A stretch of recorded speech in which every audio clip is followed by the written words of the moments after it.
Hello guys, అందరికీ నమస్కారం. నేను మీ Vishnupriya and welcome back to my channel VC vlogs. ఈరోజు బ్రెస్ట్ మిల్క్ పెరగడానికి 10 బెస్ట్ హోమ్ ఫుడ్స్ ఏంటో నేను మీకు ఈ వీడియోలో చెప్తానన్నమాట. ఈలోపు మీరు ఏం చేస్తారో నా ఛానల్ని సబ్స్క్రైబ్ చేసుకోండి. ఫస్ట్ వచ్చేసి మనకు వెల్లిపాయల్లో చాలా హీట్ ప్రొడ్యూస్ చేసే పదార్థం ఉంటుందన్నమాట. దీనివల్ల తల్లికి పాలు ఎక్కువగా పెరుగుతాయని చెప్పి ఫస్ట్ ముద్దలో, అంటే నాకు డెలివరీ అయిన తర్వాత అయితే మా అమ్మ వాళ్ళంతా నాకు అదే పెట్టారు. ఇక్కడ ఒక నోట్ చెప్తాను. ఫస్ట్ డెలివరీ అయిన తర్వాత మీ అమ్మలో, అమ్మమ్మలో, బామ్మలో ఏం చెప్తారో అవన్నీ వినండి. అవి మీకు మంచిది, మీకే మంచిది. అప్పటికి అండ్ తర్వాతకి నేను కొన్ని విన్నాను, కొన్ని వినలేదు. అందుకనే కొన్నిటి ఎఫెక్ట్స్ నేను ఇప్పుడు భరిస్తున్నాను. తప్పట్లేదు నాకు. అరే అప్పుడు ఎందుకు నేను వినలేదా అని చెప్పి చాలా బాధపడ్డాను కూడా. అందుకనే if you are a new mom, కొత్తగా మీకు డెలివరీ అయితే గనక పెద్దవాళ్ళు చెప్పింది కొంచెం వినండి ఈ టైంలో. తర్వాత you will be the happiest person, నేను చెప్తున్నాను. సో ఫస్ట్ వెల్లిపాయ కారం ఫస్ట్ ముద్దలో హాయిగా ఎక్కువగా నూనె వేసుకొని వెల్లిపాయ కారం తింటే హ్యాపీగా మీకు మిల్క్ అనేది ప్రొడ్యూస్ అవుతుంది. సెకండ్ వచ్చేసి మనకు దొండకాయ ఉన్నాయి కదా, ఆ దొండకాయ కూరలాగా చేసుకొని డీప్ ఫ్రై మొత్తానికి మానేసేయండి. డీప్ ఫ్రై కాకుండా హాయిగా కొన్ని వెల్లిపాయలు వేసుకొని దొండకాయ కూరలా చేసుకొని 2 పూట్ల దొండకాయ కూర తిన్నారనుకోండి, హాయిగా మీ బేబీ కడుపు నిండా పాలొస్తాయి. అండ్ మూడోది వచ్చేసి పొట్లకాయ కూర. దీన్ని కూడా మనం హాయిగా పొట్లకాయ కూరలాగానే చేసుకోవచ్చు, లేదా కొంచెం పెరుగు పచ్చడిలాగా చేసుకోవచ్చు, లేదా పొట్లకాయ పచ్చడి చేసుకోవచ్చు. సో ఇలా మనం పొట్లకాయని కూడా వాడచ్చు.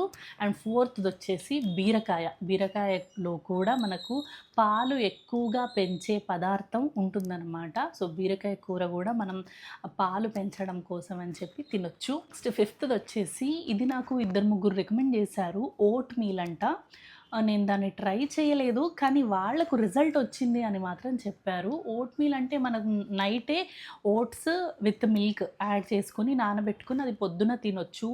మనం కావాలనుకుంటే తేనె లేదా బెల్లం, మీ ఇష్టం, షుగర్ వేసుకుంటే వేసుకోవచ్చు. అలా నెక్స్ట్ డే మార్నింగ్ తింటే కూడా మంచిగా పాలు పడతాయని చెప్పి చాలామంది నాకు చెప్పారు. నెక్స్ట్ వచ్చేసి చాలా సీక్రెట్, నాకు తెలిసి ఎవరికి తెలియదు ఇది. మనకు గోధుమ రవ్వ ఉంటుంది కదా, గోధుమ రవ్వతోటి పాయసం. అంటే ప్రాపర్గా మనకు ఆవు పాలు ఉంటాయి కదా, ఆవు పాలు తీసుకుని గోధుమ రవ్వ మనం మంచి ఆవు నెయ్యితో కొంచెం వేయించుకొని ఆ ఆవు పాలల్లో ఈ గోధుమ రవ్వ వేసి మంచిగా ఉడికించి దాన్ని మంచి పాయసంలా చేసుకొని కొంచెం బెల్లం వేసుకొని 2 పూటలు తాగితే, ఇలా కంటిన్యూస్గా తాగితే యూ విల్ సీ మిరాకిల్స్. అంత బాగుంటుందన్నమాట మీకు రిజల్ట్. నెక్స్ట్ మనం ఎప్పటి నుంచో ఎంతోమంది చెప్తున్న ఐటమ్ ఏంటి అంటే పాలు, బ్రెడ్. నాకు స్టార్టింగ్లో అనిపించేది బ్రెడ్ మొత్తం మైదానే కదా, మైదా తినడం వల్ల పాలు ఎలా వస్తాయి అని చెప్పి నేను చాలా డౌట్ పడ్డాను. కానీ నాకు పర్సనల్గా చాలా రిజల్ట్ కనిపించింది పాలు బ్రెడ్ తినడం వల్ల. నాకు అసలు టేస్ట్ నచ్చదు, కానీ మన కోసం కాదు, ఇప్పుడు ఏ చేసినా పిల్లల కోసమే అని చెప్తూ ఉంటారు కదా, అందుకని నేను పాలు బ్రెడ్ కూడా తిన్నాను. కానీ రిజల్ట్ చాలా బాగుంది. పాలు బ్రెడ్ తినడం వల్ల అయితే చాలా హ్యాపీ ఫీల్ అవుతారు కొత్త మామ్స్. ఎవరైతే బ్రెస్ట్ మిల్క్ రావట్లేదు అని ఫీల్ అవుతున్న వాళ్ళైతే ఖచ్చితంగా ఈ పాలు బ్రెడ్ చాలా బాగా వర్క్ చేస్తాయి. నెక్స్ట్ 8ది నీళ్ళ మజ్జిగని చాలా పల్చగా చేసుకొని తాగాలి. చిక్కగా కాకుండా, ఎక్కువ పెరుగు వేసుకోకుండా, వాటర్ కంటెంట్ ఎక్కువగా ఉండేట్టు చూసుకోండి. ఇది ముఖ్యంగా డెలివరీ అయిన తర్వాత 1 మంత్ తర్వాత తాగాల్సిందనమాట ఇది. ఎందుకంటే 1 మంత్లో బాడీ చాలా వీక్గా ఉంటుంది. మేబీ బేబీకి జలుబు చేసే అవకాశాలు కూడా ఉంటాయి. కాబట్టి ఇది మనకు డెలివరీ అయిన 1 మంత్ తర్వాత నీళ్ళ మజ్జిగ తాగాలి అని చెప్పి చెప్తుంటారు బ్రెస్ట్ మిల్క్ పెరగడానికి.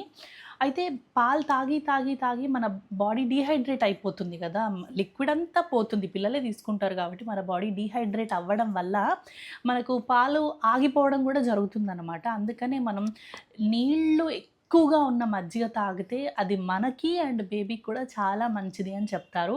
అండ్ 9th వన్ వచ్చేసి, ఇది స్వామి కార్యం స్వకార్యం లాగా 2 ఉపయోగాలు దీనికి.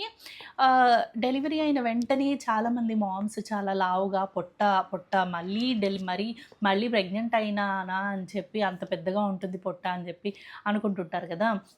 ఆ పొట్ట కరిగించడానికి అండ్ మిల్క్ ప్రొడక్షన్‌కి కూడా ఈ ఈ రెమెడీ అయితే బాగా యూజ్ అవుతుంది. ఇదేంటి అంటే ఫస్ట్ ఒక స్పూన్ జీరా, ఒక స్పూన్ సోంపు, ఒక స్పూన్ ధనియాలు, ఒక స్పూన్ మెంతులు, ఒక స్పూన్ వాము. ఈ ఐదిటిని ఒక్కొక్క స్పూన్ మనం ఒక బాక్స్‌లో వేసేసుకొని ఈ ఐదిటిని కలిపేసి ఒక దగ్గర ఒక బాక్స్‌లో పెట్టుకొని ఎర్లీ మార్నింగ్ ఎంప్టీ స్టమక్ తోటి వేడి వేడి నీళ్ళల్లో కాచుకొని ఒక హాఫ్ అన్ అవర్ అట్లా కాచుకొని తాగితే మనకు మిల్క్ సప్లై అనేది చాలా ఉంటుంది. అట్ ద సేమ్ టైమ్ ఒంట్లో ఉన్న కొవ్వుని కూడా కరిగిస్తుంది. ఇంకెందుకు లేట్ మరి, ఇది ఎంత హాయి కదా! నేనైతే ఇప్పటికీ తాగుతూనే ఉన్నానది. 10th వన్ వచ్చేసి చాలా కష్టం ఇది తినడానికి, కానీ తప్పదు, పిల్లల కోసం చెయ్యాలి. రాత్రిపూట ఒక చిన్న గ్లాస్‌లో ఒక స్పూన్ మెంతులు నానబెట్టుకొని నెక్స్ట్ డే మార్నింగ్ ఆ మెంతుల్ని తినాలి. నాకు తెలుసు చేదుగా ఉంటుంది అని, కానీ పిల్లల కోసం తప్పదు, తినాల్సిందే. ఇలా తింటే కూడా మనకు మంచి రిజల్ట్స్ వస్తాయి. నేనెప్పుడూ ట్రై చేయలేదు, కానీ మా పెద్దవాళ్ళు చెప్తూ ఉంటారన్నమాట. ఇఫ్ మీకు ఈ 9 తిన్నా రావట్లేదు అంటే ఇది ట్రై చేయండి, ఖచ్చితంగా రిజల్ట్ వస్తుంది. Being a happy feeding mother, నేను మీతో ఈ ఇన్ఫర్మేషన్ అంతా షేర్ చేస్తున్నాను. టచ్ వుడ్, ప్లీజ్ నాకు దిష్టి పెట్టకండి. ఎవరి పిల్లలైనా పిల్లలే కదా. సో ఇది మీ ఫ్రెండ్స్కి లేదా మీకు తెలిసిన వాళ్ళకి ఎవరికైనా హెల్ప్ఫుల్ అవ్వచ్చు. వాళ్ళతో ఈ వీడియో షేర్ చేయండి. అండ్ వాళ్ళు రిజల్ట్ వచ్చిన తర్వాత కింద కమెంట్ చేసి నాకు చెప్పండి వీఆర్ హ్యాపీ అని. అప్పుడు నేను హ్యాపీ ఫీల్ అవుతాను. అండ్ మీకు ఈ వీడియో నచ్చితే లైక్, షేర్ అండ్ కమెంట్ చేయండి. బాయ్.